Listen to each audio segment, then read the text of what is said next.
Here, York Barbell in Pennsylvania. When you were an Olympic coach, did you see a lot of steroid use going on? Much. Yeah. Much. Smitty's 83, one of the old-timers. He was the coach of the Olympic weightlifting team back then. Was it ever thought of as cheating at that point? No, because we figured everybody was taking. We figured even Steven. Smitty told me the story about how anabolic steroids were first introduced to the U.S. Olympic team. It was the late 1950s, and the Russians were dominating America in the space race and at the Olympics.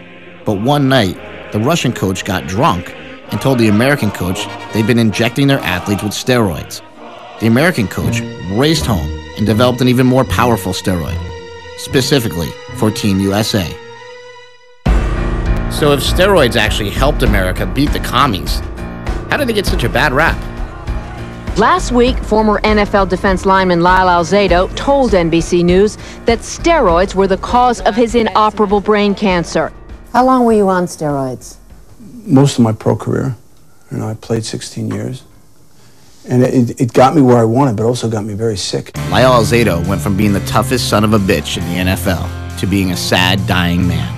Everything I saw on TV taught me that steroids kill. Some alarming news about steroid use tonight. A drug bust in Phoenix, Arizona. Not for heroin or cocaine, but for something just as dangerous. Health damage from steroids can include heart, joint, and reproductive problems. This is a drug that kills. But what happens is these retarded idiots that give us the news, these talking heads that babble on TV, give us this rhetoric that comes from not one single expert.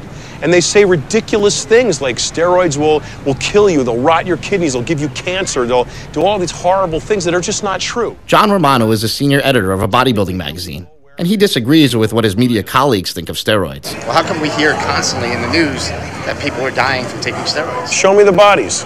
Lyle Alzado. Lyle Alzado didn't die from steroids. I trained with him for 2 years. He didn't die from steroids. I know he died from a brain tumor. I don't know of any of my colleagues that link his central nervous system lymphoma to his use of steroids. Dr. Charles Yasalis has published over 70 articles on the use of steroids and is one of the top experts in the world on drugs in sports.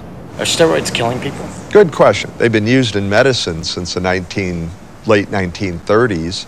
I hope we haven't been purposely killing people. Can they be used safely? Yeah.